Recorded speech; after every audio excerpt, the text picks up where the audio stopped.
오늘 하나님의 마음이라는 제목으로 말씀 전할 때 오늘도 풍성한 은혜가 우리 심령 가운데 거하기를 간절히 축복합니다. 오늘 본문은요, 전혀 상반되는 대조되는 인물 두 인물이 나옵니다. 한 사람은 평생을 광야에 살았던 가난한 선지자 세례 요한이고요, 또 한 사람은 왕궁에서 날마다 팔티를 즐기며 절대 권력을 가진 헤롯 안티파스, 이제 분봉왕 헤롯입니다. 오늘 본문에 세례 요한이 어떤 비극적 죽음을 맞이하게 되었는가, 역사적 배경을 우리에게 알려주고 있거든요. 그런데 그 배경이 어떤 것이냐면, 향락적인 파티장에서 헤롯이 생각 없이 쏟아낸 그 한마디 말로 인해 가지고 하나님의 거룩한 선지자 세례 요한이 목베임을 당하는 비극적 죽임을 맞이하게 되는 배경입니다. 그런데 여기서 제가 비극적이라고 말씀드렸는데, 이 비극적이라는 것이 세례 요한을 두고 비극적이라는 것이 아니라 사실은요, 그 비극의 주인공은 세례 요한이 아니라 헤롯이라는 사실을 알기 바랍니다. 오늘 본문 1절 2절입니다. 1절 2절 한번 읽어보겠습니다. 오늘 본문 1절 2절 우리 다 같이 한번 읽겠습니다. 시작.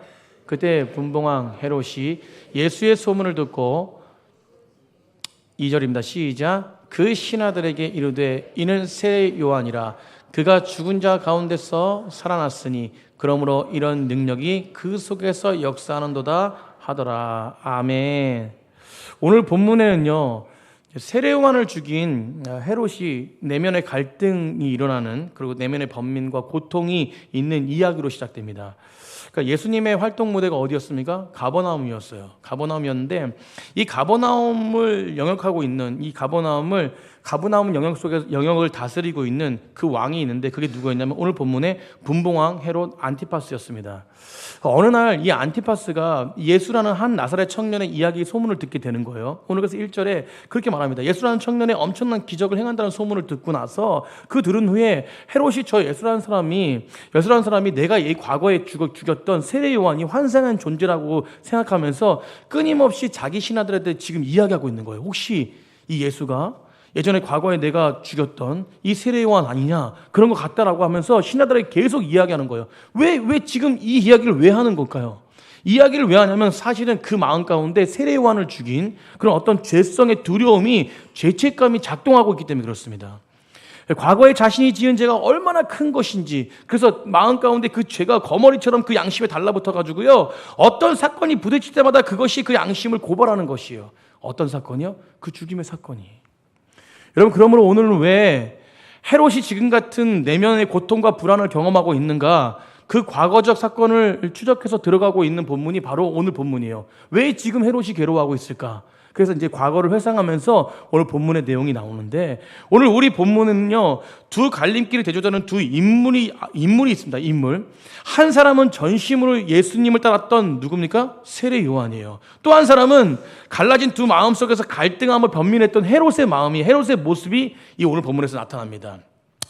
우리가 오늘 어떻게 이 두 마음 가운데 있는 그 마음 속에서 헤롯의 마음을 보고, 우리가 전심으로 어떻게 오늘 본문 말씀처럼, 오늘 제목처럼 하나님의 마음으로 전심을 가해서 나아갈 수 있는지, 그렇게 어떻게 참 제자가 될 수 있는지 오늘 본문을 통해서 나누길 원합니다. 우리 옆에 분과 오늘 인사하겠는데요, 전심으로 예수님을 따르겠습니다 라고 인사하겠으면 좋겠습니다. 전심으로 예수님을 따르시기를 간절히 축복합니다. 오늘 본문에요, 첫 번째 인생의 갈림길에 대해서 이야기를 합니다. 그런데 오늘 우리가 읽은 본문 속에서 누가 나오냐면 헤롯 안티파스가 나와요. 여러분, 헤롯 안티파스는 원래 정치적인 안정을 위해서, 그 안정을 위해서 거대한 왕국이었던 아라비아 공주와 결혼했던 사람입니다. 그런데 이러한 헤롯 안티파스가 AD 29년경에 로마를 방문하게 돼요. 근데 그 로마를 방문하게 됐는데, 그 로마를 방문하면서 누굴 만나게 되냐면 이복 형제, 그러니까 그 헤롯 대왕의 자녀들이 되게 많은데, 그 자녀들 중에서 이복 형제 헤롯 빌립 1세가 평민으로 살고 있었는데, 그 헤롯 1세의 아내를 보게 됩니다. 그리고 헤롯을 만나게 돼요. 근데 그 아내가 누구냐면 오늘 본문 속에서 나오는 유명한 헤로디아예요. 헤로디아. 여러분, 오늘 본문에 이 헤로디아가 굉장히 미인이었던 것 같아요. 그래서 이 헤롯 안티파스가 이복 동생의 집에 갔다가 그 헤로디아를 보는 순간 반해버려요. 그리고 이 헤로디아도 이 안티파스에게 반했겠죠. 안티파스가 잘생겨서 반했겠습니까? 권력이 있어서 반했겠죠. 모르겠습니다, 저는. 근데 오늘 본문 속에서 보면은 그런 권력 때문에 반한 것 같아요. 그래서 각각 서로 이혼을 해요. 이혼을 하고 이 두 사람이 동생의 아내를 자신의 아내로 받아들이고 또 이렇게 결혼을 합니다. 그 당시에 유대 사회에서는 누구도 이런 행동을 잘못됐다라고 비판하는 사람이 아무도 없었어요. 왜냐하면 분봉왕이기 때문에. 예, 권력이 있기 때문에. 예, 여러분 동생의 아내를 빼앗아가지고 자기 아내를 삼는 일이 하나님이 기뻐하시지 않는 일이라는 것이죠. 그죠? 그런데 이것을 누구도 한마디도 해보지 않았어요. 그런데 오늘 본문 속에서 거룩한 하나님의 거룩한 어떤 사람이 하나님의 거룩한 세례 요한이 침묵하지 않았던 것입니다. 당당하게 불같은 메시지를 세례 요한이 쏟아낸 것이에요. 여러분 세례 요한의 모습을 보면요, 헤롯의 아내 헤로디아를 그 세례 요한을 보면서 헤롯의 아내는 이런 세례 요한을 엄청 분노하며 적개심을 가지고 계속해서 이 헤로디아는 그 쓴소리를 내는 이 요한을 죽이길 원했던 것입니다. 그래서 날마다 헤롯 안티파스 자기 남편, 새로운 남편에게 가가지고 세례 요한을 죽여달라고 졸라댔던 것이에요. 여러분 그런데 여기서 한 가지 중요한 것인데 그것이 뭐냐면 이 헤롯은요, 이 요한, 세례 요한을 죽일 수 없었습니다. 그 이유가 있었어요. 죽이지 않았어요, 처음에. 여러분 처음부터 요한을 죽이겠다고 생각한 게 아니라 처음에는 죽이지 않았습니다. 그 죽이고 싶지 않았어요. 왜 그랬냐면 오늘 마태복음에는요, 백성들이 세례 요한을 하나님의 선지자로 여겼기 때문에 백성들을 두려워해서 세례 요한을 죽일 수 없었다라고 이야기하지만 우리가 같은 사건을 다루고 있는 마가복음에 보면요, 헤롯의 더 깊은 심리에 대해서 나오거든요. 마음에 대해서. 우리 마가복음 6장 20절 한번 보겠습니다. 6장 20절. 우리 다 같이 한번 우리 앞에 보면서 우리 한번 다 같이 한번 읽어보겠습니다. 시작. 헤롯이 요한을 의롭고 거룩한 사람. 요한을 헤롯이 뭐라고 여겼다는 거예요? 요한을 의롭고 거룩한 사람으로 알았대요. 그래서 뒤에 읽었습니다. 시작. 두려워하여 보호함. 두려워하여 보호했다는 것이. 그러니까 헤롯이 뭐 하기를 원했다는 것이에요? 세례 요한을 보호하기를 원했다는 것입니다. 또 그의 말을 들을 때에 크게 뭐 했어요? 번민을 하면서도 달갑게 들음이라. 아멘. 여러분 한마디로 뭐냐면 오늘 6장 20절에 똑같은 세례 요한 헤롯을 표현하는데 그가 뭐냐면 헤로디아와 달리 그의 아내 헤로디아와 달리 요한을 미워하고 경멸하지 않았다는 표현이에요. 어떻게 해요? 그의 놀라운 위엄, 그 복음의 메시지 그리고 그의 삶을 보면서 존경할 수밖에 없었다는 것이에요. 그래서 계속적으로 이 헤롯은 그를 감옥에 투옥시킨 이유 중에 하나는 그래서 제가 볼 때는 계속해서 그의 말씀을 듣고 그를 살리기 위해서 누구 안에 살리기 위해서 헤로디아 자기 아내 헤로디아는 너무 죽이려고 하니까 그 아내를 피해서 그래서 일부러 감옥에 가두는 거예요. 여러분 그래서 마가복음에 보면요 그의 말을 들을 때 크게 번민하면서 달갑게 들었다라고 하는 달갑게 들었다는 것이 뭐예요? 요한의 메시지가 너무 자기 마음 가운데 와닿고 그에게 은혜를 받았다는 거 사실은요. 여러분 요한의 메시지는 그의 마음 가운데 두 가지 상반된 감정을 일으킵니다. 여러분 분명히 요한의 메시지는 자신의 죄를 고발하는 경고의 메시지이기 때문에 그를 번민하게 했죠. 괴롭게 했죠. 그러나 놀라운 것은요. 그 메시지가 이 헤롯이 괴로워하면서도 이 요한의 메시지를 끊임없이 경청했다는 거예요. 왜요? 그 메시지가 진리이기 때문에. 아멘. 여러분 지금 헤롯의 인생에 하나님 말씀의 새로운 관점이 열리기 시작했다는 거예요. 여러분 오늘 이 놀라운 사실은요. 헤롯은 누굽니까? 여러분 우리가 잘 알지만 웬만한 죄도 꿈틀대지 않는 사람이 헤롯이었습니다. 그런데 그가 요한의 빛나는 인격과 복음의 메시지를 듣고 이 근본적인 마음이 흔들리기 시작했다는 거예요.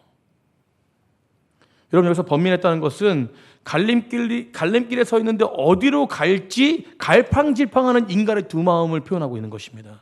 그러면 지금 헤롯은 나쁜 행동만 한 게 아니라 좋은 마음도 같이 겸해서 있었다는 것입니다.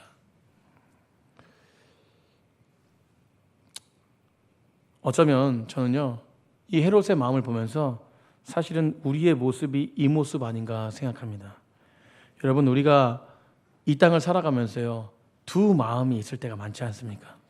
근데 결론이지만 우리는 이 두 마음이 있을 때 진실한 마음을 가지고 하나님 앞에 두 마음을 가지고 온전하게 설 때 하나님의 마음으로 모든 결정을 할 줄 믿습니다. 여러분 세례요한을 보면서 세례요한과 헤롯의 모습을 보면서요 이 시대 우리의 모습을 생각해 봅니다. 여러분 오늘 우리는 이 시간에 변함없이 주일 예배 가운데 나왔어요. 이 예배 가운데 나왔지 않습니까? 저는 가끔씩 생각합니다. 저희 초라한, 저희 보잘것없는 이 설교를 들으시기 위해서 매 주일 어김없이 이 자리에 나오시는 여러분 생각할 때, 여러분 오늘 특별히 뭐예요? 이 온세대 연합 예배로 예배드리지 않습니까? 우리 어린아이들 나와가지고 찬양하고, 지금 어린아이들 저 뒤에서 말씀 듣고 있거든요. 쟤네들 눈높이에 맞춰서 말씀도 안 전하는데 지금 듣고 있는 거예요. 여러분 얼마나 참 이 감동입니까? 또 우리 여기 옆에 이 아이 있잖아요. 이 아이가 도연이네, 초등학교 도연인데 어머님 아버님이 교회 나오지도 않는데 혼자 전도회가 나와가지고 여기 찬양단까지 꿰차고 들어섰어요. 이제 여러분 그 도연이가 또 동생 민지라는 아이를 전도했습니다. 저 뒤에 앉아 있죠? 네, 여기 앉아 있어요. 여러분 저번 주에는 놀라운 일이 있었어요. 도연이가 식사를 하려고 이렇게 있는데, 식당에 식사를 하려고, 점심 식사를 하려고 있는데 물을 떠다 가지고 주면서 목사님 물 드세요라고요. 여러분 제가 목회한 일에 저한테 물 떠주는 어린이는 없었습니다. 처음이에요. 여러분 근데 오늘 우리 이 자리에서 예배를 드리지 않습니까? 어떤 마음으로? 여러분 세상이 얼마나 재밌습니까? 여러분 세상이 너무 재밌어요. 우리는요 우리의 마음을 유쾌하고 즐겁게 하고 너무나 달콤한 언어들, 그리고 수많은 영상 매체, 우리 안에 우리를 흔들어 놓는 여러 가지 부분들 많이 있습니다. 그럼에도 불구하고 여러분 우리가 그 안에서, 그럼에도 불구하고 이 자리에 나와서 이 말씀 듣기 위해서 매주 이곳에 나온다는 거, 여러분 이것은 우리 어린아이를 봐도 마찬가지입니다. 지금 이 자리에 여기서 예배 드리고 있다는 거, 물론 어머니가 드리라고 해서 드릴 수도 있지만 저렇게 어머니가 아닌 아이들도 여기서 예배를 드리고 찬양단에 선다는 거, 여러분 이거는 한마디로 은혜 아니면 말할 수 없는 거예요. 여러분 참된 하나님의 말씀이 우리 가운데 오늘도 변함없이 서서 정말 하나님의 말씀이 선포될 때, 우리는 진리 안에서, 우리 안에서 늘 두 마음을 만들어 놓습니다. 하나는 불안한 마음, 하나는 주의 마음. 여러분 오늘 헤롯도 마찬가지예요. 그 번민의 마음이 있었어요. 말씀이 말씀대로 맹렬하게 그 10년 가운데 공격할 때 여러분 그 안에서 고민하고 있는 두 마음이 있다는 것이에요. 여러분 그 마음 속에서 헤롯은 생각했을 거예요. 내 삶 가운데 이 맹렬한 경고 앞에서 내가 현재 삶을 고집할 것인가, 아니면 이 말씀이 가라고 하는 새로운 길을 갈 것인가. 여러분 저는 헤롯도 고민했다고 생각해요. 그러니까 세례요한을 감옥에 가두고, 여러분 하나님 말씀은 우리는 날마다 언제나 갈림길에 세워놓는 것이 하나님 말씀인 줄 믿으시기 바랍니다. 저는 이 말씀이 우리 인간의 내면을 일으킬 때 여러분 그것이 가장 좋은 기회고 가장 좋은 열매로 나아가는 시간이라고 생각하거든요. 여러분 오늘 말씀 듣는 이 자리가 복된 자리인 줄 믿으시기 바랍니다. 우리 옆에 분과 그렇게 인사했으면 좋겠습니다. 복된 자리에 오셨어요. 여러분 그런데 중요한 것은 오늘 이 말씀을 들으면서 우리가 복된 자리에 왔지만 우리가 두 마음을 은근히 즐기면서 그냥 헤롯처럼 그냥 그 자리에 머물러 있으면 절대 안 됩니다. 은근히 즐긴다는 게 뭐예요? 들어도 그냥 듣는 것으로 끝나는 거죠. 여러분 그냥 죄의식을 가져도 그냥 의식으로만 끝나는 것입니다. 내가 결단하고 하나님 앞에 서는 것이 아니라 그냥 그것으로 끝나는 것이에요. 여러분 그래서는 절대 안 된다는 것입니다. 여러분 우리는 두 마음 가운데 우리는 어떤 결정을 내려야 될지를 결정해야 돼요. 아멘. 여러분 어떤 결정입니까? 결론이지만 하나님 마음으로 결정해야 돼요. 여러분 진실한 마음 가지고 주 앞에 나갈 때 하나님 마음으로 결정하게 됩니다. 그러나 우리는 오늘 본문 속에서 너무나도 잘 알고 있듯이 헤롯은 불행하게도 자신의 삶에 찾아온 새로운 기회와 도전이 있었습니다. 그럼에도 불구하고 그 모든 것들을 잃어버리고 말아버립니다. 여러분 헤롯이 왜 실패했을까요? 그것은요 그가 인생의 정답이신 예수 그리스도 앞에 정작 나아가지 않았기 때문에 그렇습니다. 여러분 오늘 예배드리시는 모든 분들 가운데 우리 성령께서 우리 심령을 예배 가운데 인도하시고 또 이 말씀 가운데 인도하시는 그 성령께서 예수님 앞에 온전하게 설 수 있도록 인도하시는 줄 믿으시기 바랍니다. 그리고 그 앞에 섰을 때 이 예배가 성공된 예배가 되는 거예요. 여러분 오늘도 이 예배 가운데 찾아와서 이 예배를 드리고 말씀을 듣지만 여전히 내 심령 가운데 의심과 고통과 아픔 가운데 그것에 싸매져 가지고 하나님의 말씀이 하나님 말씀으로 들리지 않는다면 늘 두 갈림길에 고민하다 끝나는 것입니다. 여러분 그런 사람들에게는 축복이 없어요. 여러분 그런 사람들에게는 복이 없습니다. 저는 오늘도 복된 길을 걸어가시는 믿음의 사람들 되기를 간절히 축복합니다. 오늘 본문은 어떻게 시작합니까? 예수의 메시지와 예수의 기적을 보고 헤롯의 마음이 번민으로 찾아오는 것이에요. 내가 죽인 세례요한이 환생하여 기적을 행한다라는 그 마음속에 번민으로 찾아왔습니다. 여러분, 그런 마음속에 찾아왔다는 건 뭐예요? 그 마음이 흔들리고 있다는 것이요. 여러분, 지금 번민으로 찾아온 이 번민도요, 결국은 그 헤롯이 바로 설 수 있는 기회라는 것을 잊으셔서는 안 돼요. 여러분, 헤롯은 기회가 있었습니다. 중요한 인생의 기회를 가졌지만 결국 그 기회를 붙들지 못하는 것이에요. 여러분, 오늘 그 기회를 우리는 꼭 붙들기를 간절히 축복합니다. 여러분, 왜 붙들지 못했을까요? 그 안에 두 마음의 상태에서 여러분, 인간 스스로 자신의 결정을, 자신의 모든 것들을 극복하지 않고 하나님 앞에 서지 않고 자신의 신념과 자신의 모든 확신을 가지고 그 자리에 서 있기 때문에 결국은 뭐예요? 하나님의 마음으로 결단하고 나아가지 못했다는 것입니다. 많은 사람들이요, 우리 내면의 갈등과 번민에 휩싸일 때 여러분, 우리는요 절대로 인간의 노력과 어떤 도덕적인 성취로 인해서 우리 내면의 힘으로 우리만의 힘으로 어떤 문제를 해결하지 않기를 간절히 축복합니다. 여러분, 그렇게 인간의 힘으로 나아갈 때는요 언제부턴가는 한계를 느끼게 돼요. 여러분, 그 한계점에서 여러분 늘 고민하고 번민합니다. 그러나 그 한계를 넘어서지 못하는 거예요. 여러분, 그러나 주 앞에 온전하게 선 자들은 이 한계를 뛰어넘습니다. 아멘. 여러분, 저는 오늘 이 본문을 보면서요, 이 마가복음 9장에 등장했던 자기 아들을 고쳐달라고 죽게 나왔던 한 아버지의 고백이 생각났습니다. 그럼 마가복음 9장 22절에 한 아버지가 예수님께 나와요. 예수님께 나오는데 어떤 사건이냐면 아이가 죽게 되었던 것이에요. 여러분, 9장 22절 한번 다 같이 한번 읽겠습니다. 시작. 귀신이 그를 누가 죽이려고요? 귀신이 죽이려고 해요. 여러분, 그러니까 불과 물에 자주 던져졌다는 거예요. 죽으려고 막 그냥 아이가 막 뛰어들었다는 것입니다. 그러나 무엇을 하실 수 있거든 우리를 불쌍히 여기사 도와주라고 예수님께 말하는 거예요. 근데 오늘 본문 속에서 22절에 무엇을 할 수 있거든이라고 말해요. 무엇을 할 수 있거든. 여러분, 무엇을 할 수 있거든의 뜻이 무엇입니까? 할 수도 있고 못할 수도 있다는 뜻이에요. 여러분, 그러면 이 아버지, 그러니까 이 아들이 위급한 상황에 죽기 직전에 있는 이 아버지의 마음으로 예수님을 찾았을 때 이 아버지의 첫 번째 마음은 뭐냐면 당신은 할 수도 있지만 못할 수도 있다. 두 가지 마음이었어요. 두 마음. 어떻게 보면 헤롯의 마음일 수도 있습니다. 여러분, 늘 찾았던 세례 요한에서 은혜 받았던 헤롯, 또 한편에는 사람들 생각하는 마음, 이 두 마음이었을 거예요. 여러분, 두 마음이 있어요. 그런데 여러분, 이렇게 나온 아버지를 예수님께서 23절에 뭐라고 말씀하시냐면 예수님께서 이르시되 할 수 있거든이 무슨 말이냐는 거예요. 여러분, 믿는 자에게 뭐하지 없습니다. 능치 못할 일이 없다라는 것이에요. 아멘. 여러분, 이렇게 선포해 줬어요. 그 아버지에게 이렇게 선포했습니다. 할 수 있거든이 뭔 말이냐. 내가 할 수 없다는 게 말이 되냐라는 것이에요. 결국 그렇게 말할 때 이 아버지가 어떻게 결정했습니까? 아버지가 결정한 것은 뭐냐면 그 아버지가 뭐라고 결정했냐면 소리 질러 이르되 아버지가 뭐라고 하면 내가 믿나이다라고 했어요. 믿나이다. 여러분, 나의 믿음 없는 걸 도와주십시오 예수님이라고 말했어요. 여러분, 아버지의 마음이 보이세요? 여러분, 이 아버지는 두 마음을 가져왔어요. 그런데 정답을 말씀하신 예수님의 말씀이 있었습니다. 그런데 이 두 마음을 가지고 이 아버지가 결국적으로 선택한 것은 뭐냐면 나의 믿음 없음을 도와주십시오. 내가 믿나이다였어요. 여러분, 그런데 이 아버지의 마음은요, 두 가지 마음이 있었다니까. 결국은 뭐냐면 우리는 다 두 가지 마음이 있습니다. 저도 두 가지 마음이 있을 때가 있어요. 믿음 없을 때가 있습니다. 그러나 그 믿음을 가지고 온전하게 하나님, 저는 믿음이 없습니다. 믿음을 주십시오. 하나님을 믿고 따라가면 분명히 이 모든 일들이 해결될 줄 믿습니다.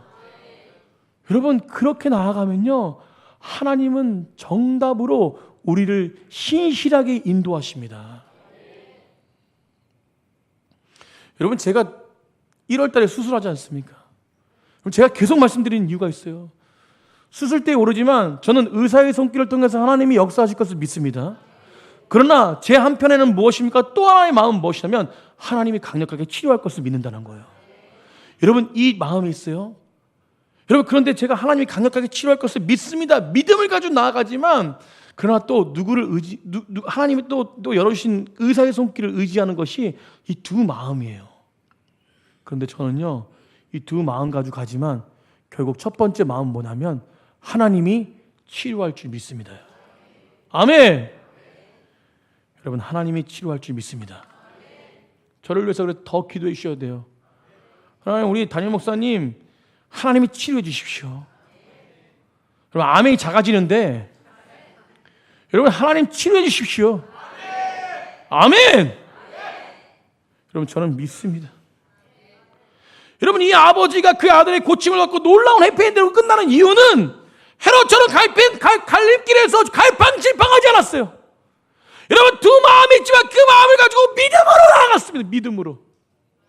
여러분, 오늘 이 자리에서 저도 연약함이 있고 우리 연약함이 있지만 그 연약함 속도 강하게 하신 하나님께 두 마음, 여전히 변함없는 두 마음을 가지고 전심을 다해서 하나님을 바라본다면 우리 가운데 역사하신 하나님을 만날 줄 믿습니다.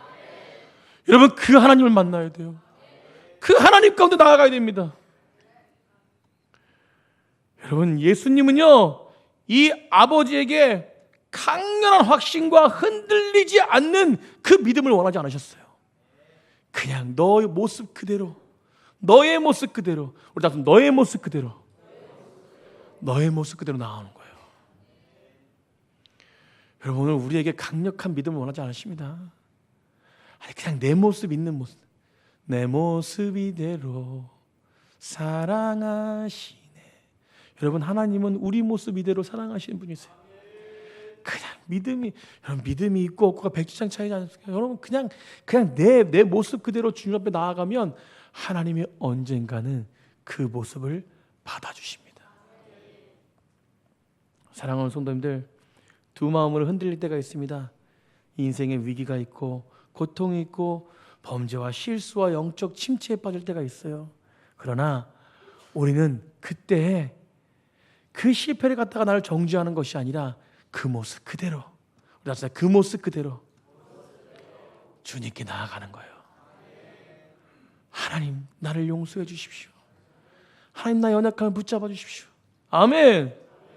그럴 때 하나님의 놀라우신 은혜와 풍성한 하나님의 역사가 경험될 줄 믿습니다. 우리 넘치는 교회 가운데 하나님은 그렇게 역사하실 것이에요.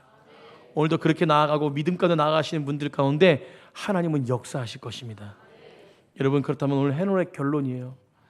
헤롯의 결론인데 왜 그 인생길의 갈림길에서 결국 하나님 앞에 온전하게 나아가지 못했을까? 그것은 무엇이냐면, 여러분, 우리는 하나님을 만나는 사건이요, 내 인생관을 바꾸는 사건입니다. 그런데 헤롯은요, 그 인생관을 결국 바꾸지 못했어요. 두 마음을 가지고 나아가지 못한 것은 결국요, 그 안에 헤롯이 가지고 있는 권력과 사람들의 시선이었습니다. 여러분, 헤롯은 세례요한을 만나면서 그 인생관이 흔들리기 시작했습니다. 시작은 했어요. 그러나 완전히 그 인생관이 흔들려서 하나님 앞에 온전하게 믿음으로 나아갔을 때 그 인생관을 바로 세워주시는 그 하나님의 은혜 가운데 서지 못했던 것은 그 안에 그가 가지고 있는 권력과 그 안에 가지고 있는 근본적인 토대가 하나님 위에 서지 않고 자신이 만든 토대로 그 길을 걸어왔기 때문에 그는 변화될 수 없었습니다. 사랑하는 성도님들, 누구나 자기 정체성을 세우는 인생의 근본적인 토대가 있습니다. 여러분, 토대라는 것은 뭐냐면 정체성을 세우는 것이죠. 여러분, 어떤 사람은요, 권력과 가족과 경력과 자존심, 내 인생의 모든 행복과 의미를 모든 부분 속에서 내 인생의 토대를 만들기 시작합니다. 여러분, 제가 이 인생의 토대를 세우라 그럴 때 인생의 토대를 만들지 말라는 게 아니라 우리는 누구 안에서 세워야 됩니까? 하나님 안에서, 예수님 안에서 세워야 돼요. 아멘. 요한의 인생의 좌우명은 완전하게 이 헤롯과는 반대였어요. 권력과 힘이 아니라, 여러분, 요한이 외쳤던 그 한마디가 무엇입니까? 그는 흥하여가 하겠고 나는 쇠하리라. 여러분, 오직 예수님만이 자신을 통해서 드러나길 원했다는 거예요. 예수님을 만나는 순간 세례요한의 인생은 분명했습니다. 자신의 인생과 생명이 예수님의 손에 달려있다는 것을 믿었어요. 여러분, 이 땅을 창조하신 분 하나님이십니다. 그 하나님께서 우리의 아버지가 되시고, 그래서 우리는 뭐예요? 하나님을 의지하며 사는 것이에요. 여러분, 우리가 하나님을 의지하며 살아갈 때 그 선택이 분명할 때에 우리는요 모든 걸 뺏기는 게 아니에요. 여러분, 제가 창세기에서 말씀드렸지만 우리는 이 땅을 정복하고 살아야 됩니다. 믿음의 사람은 정복하고 살아가는데 그것이 무엇이냐? 하나님을 의지할 때 참된 정복이 돼요. 여러분, 참된 정복이 뭡니까? 자유와 평강을 누리는 거예요. 여러분, 이 땅을 살아갈 때 걱정, 의심 여러 가지 부분이 있지만 하나님을 의지하는 백성들은 자유가 있습니다. 여러분, 이 땅을 누리면서 자유를 누리는 거예요. 아멘. 여러분, 선택이 중요해요. 선택이. 오늘 오전에 8시에 우리 권사님 한 분 오셔가지고 저랑 1시간 동안 대화하면서 저한테 간증을 하시는 거예요. 계속. 그 중심은 뭐냐면, 목사님, 제가 인생 가운데 선택을 잘하니까 그 아버지의 마음으로 선택하니까 하나님이 지금까지 이렇게 인도하셨던 내용이에요. 여러분, 우리 인생은 우리가 모든 걸 이끌어 간다고 생각하지만 결국 이 모든 것 배후에는 하나님의 섭리가 있음을 믿으시기 바랍니다. 내 인생의 전부라고 믿는 인생의 토대를 바꾸지 않는 이상은요, 그 인생의 토대가 예수님이 되지 않는 이상은 절대 늘 뭡니까? 해로처럼 번민하며 즐거워하며 그러면서 끊임없이 아파하며 살아가는 인생의 끝으로 끝난다는 것입니다. 여러분, 오늘 영적 기회를 놓친 헤롯이 아니라 우리 인생을 변화시키고 우리 인생 가운데 토대를 세우시는 하나님을 온전하게 따라가는 귀한 백성들이 되기를 간절히 축복합니다. 그래서 결론입니다. 결론은 이 헤롯은 요한을 죽일 수밖에 없는 선택을 할 수밖에 없었던 이유 중에 하나는 자신의 토대 위에 모든 걸 세웠기 때문에 그래요. 사랑하는 성도님들, 요한은 죽으면 죽지 결코 하나님의 뜻을 그냥 감추지 않았어요. 요한은 당당하게 선포했습니다. 그가 당당하게 선포할 수 있었던 이유는, 권력 앞에 설 수 있었던 이유는 그 안의 토대가 예수님으로 세워졌기 때문에 그래요. 여러분, 위대한 신학자 키에르 케로는 죄를 이렇게 정의했습니다. 죄란 하나님의 기초 위에 당신의 정체성을 세우는 것이다. 이건 무엇이냐면, 하나님의 기초 위에 당신의 정체성을 세우는 것은 내 정체성이 하나님으로 된 것이 아니라 하나님이란 존재를 가지고 내가 내 것을 세운다는 뜻이에요. 여러분, 우리는 하나님이 세운다는 것은 내 정체성이 하나님이 되는 것입니다. 여러분, 그런 은혜가 우리 가운데 있기를 간절히 축복합니다. 사랑하는 성도님들, 여러분에게 정말 도전하고 싶은 게 있습니다. 나는 정말 내 인생에 먼저 그의 나라와 그의 의를 구하고 있는지, 예수님 한 분이면 충분하고 있는지 우린 질문을 던져야 될 줄 믿습니다. 그럼 오늘 당신의 토대를 바꾸라는 이 메시지를, 내가 내 인생의 정체성으로 생각하는 이 토대를 완전히 버리라는 말이 아니에요. 결국은요, 아까도 말씀드렸듯이 여러분, 내가 돈도 필요 없고 모든 것이, 명예도 필요 없고 사랑도 필요 없고 사람들의 평판도 필요 없다는 것이 아닙니다. 여러분, 우리가 무엇에 위에 세울 때 이것이 나를 속박하게 되지 않는다는 거예요. 여러분, 이런 모든 것들을 누리시길 바랍니다.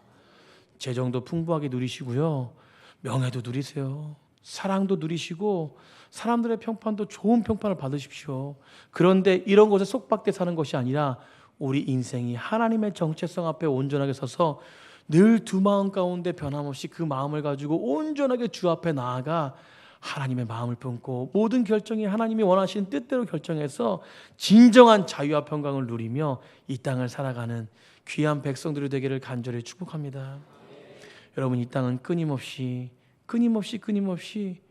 이 땅은 정말로 이 땅을 무너뜨리려고 합니다. 여러분, 차별금지법 제가 아까 말씀드렸지만 우리 다음 세대들이 설 수 없는 시간이에요.